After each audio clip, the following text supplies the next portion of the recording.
Double Bank was just in third. Little Corn on the far side of that. Red with a black cap in fourth. Purple is chosen Milan. Then fourth in line, the pink and green striped jacket and Cadwell Calanche, black sleeves behind those as they jump the next. My fella, the grey, was next, and eventually Following Dreams has got rid of the rider.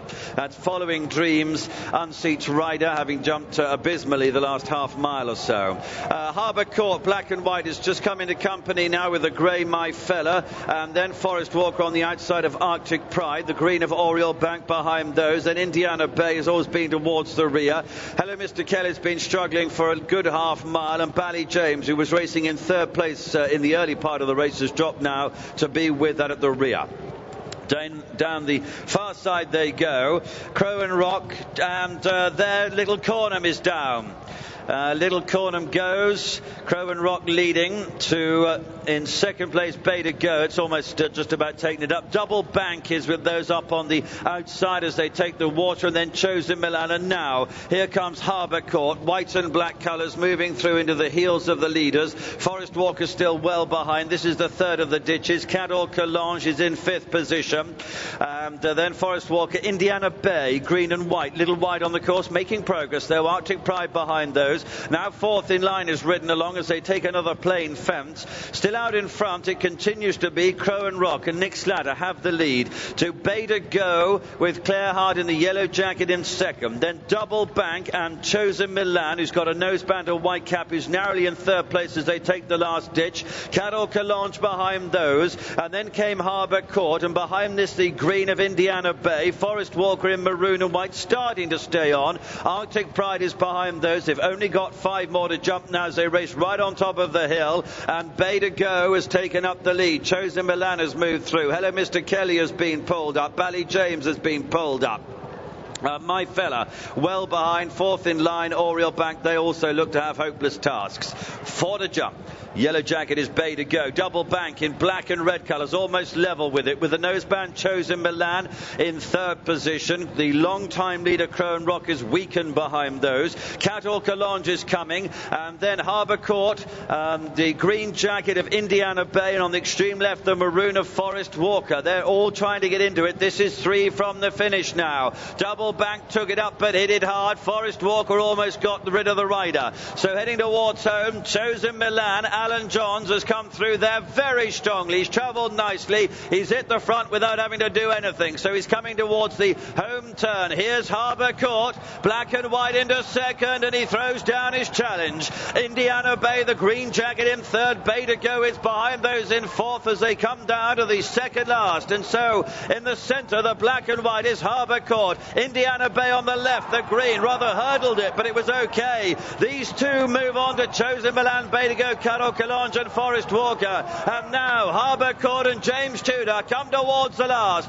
Got a big lead, landed 2 lengths clear. Indiana Bay in second place, Chosen Milan in third, Bay to Go behind those, but Harbour Court is going to win. Coming right from the back of the field, he led in the home straight and has romped away for an easy success. So Harbour Court is the winner. Indiana Bay will be home in second place, Chosen Milan in third, Arctic Pride staying on to be fourth. Well, Harbour Court, under the experienced James Tudor, has got the better of Indiana Bay and Josh Guerrero in second place. 7-2, the winner of that intermediate point-to-point championship final over 3 miles, 1.5 furlongs. Full review to come with Lydia and Jonathan, but our first trip to Kempton is on the cards now. Beautiful sunny evening, and the 5:50 coming up. 1.25 miles, 9 runners. Jockey changes. 6 is Franny Norton, and 8 is Sean Levy. So Richard Hughes hasn't quite made it yet, and number 6, Kieran Fallon's not made it. They are on their way from Ascot to Kempton. Deb. 11-4 from 7-2. 4-1 Love Marmalade. Shamaheart 4-1, 5-1 Lamusama, 9-1 Typhon. Codebreaker 10, 16s Majika, Forced Family Run 20s, and 25s Bin Manduro.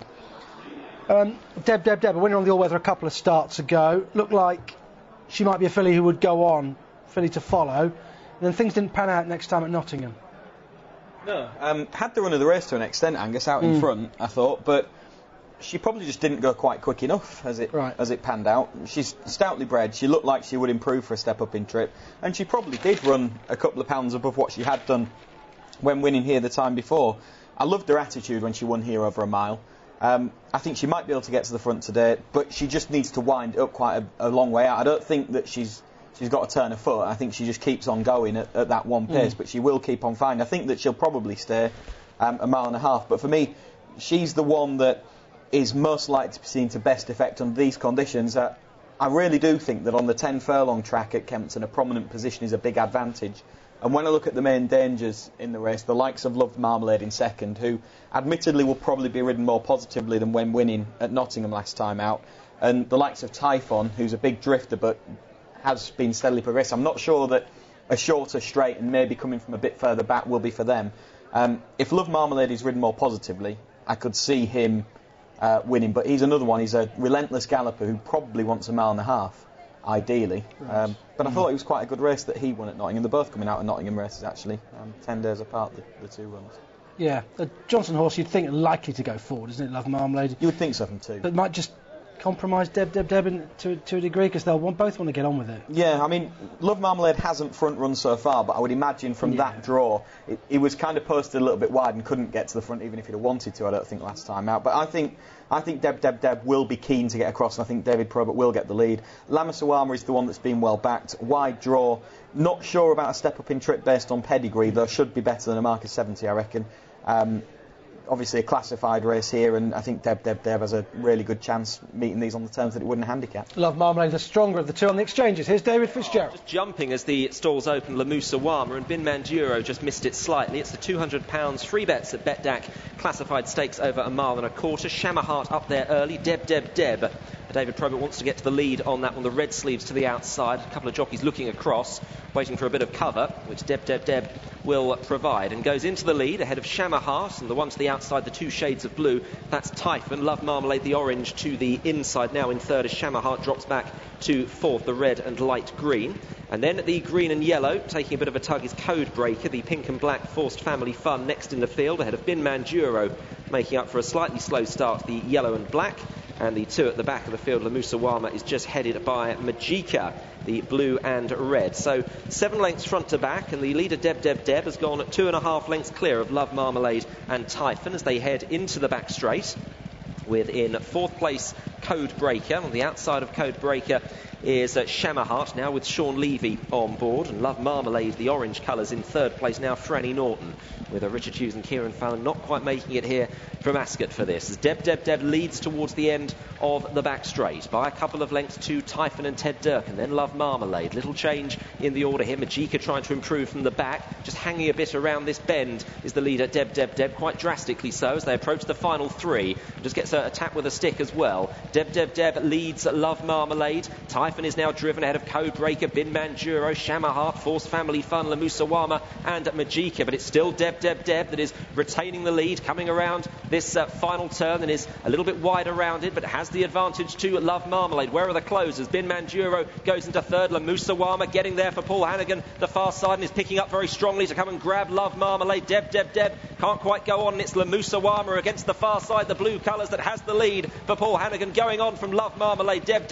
and Bin Manduro. Majika some headway from the back, but Lamusawama is going to win up in trip and scores by 4 lengths. Looked better the further that this one went. In second, Love Marmalade. In third, Deb, then Majika.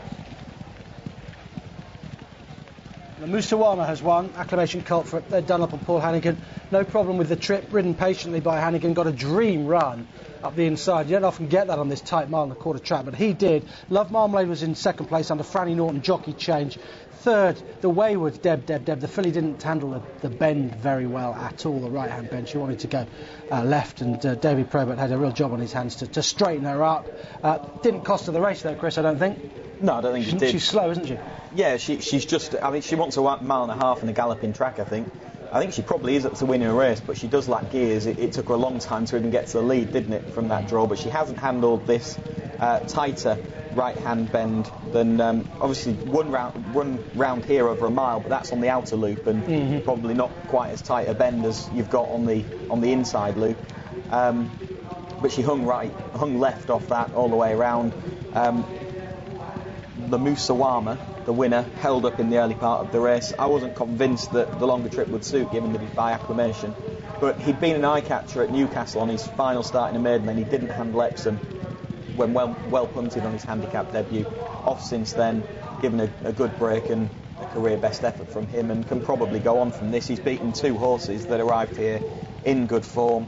Love Marmalade is probably still well enough handicapped to win, but might want further. And the third horse, Deb probably wants further as well, but maybe doesn't have loads and loads in hand of him. Yeah, no, I remember that run at Newcastle. Graham Lee was on board and he really looked after La Musawama, finished third in that race. Just hands and heels stuff, and then plenty of promise in that. Didn't really go on at Epsom next time, possibly, as Chris said.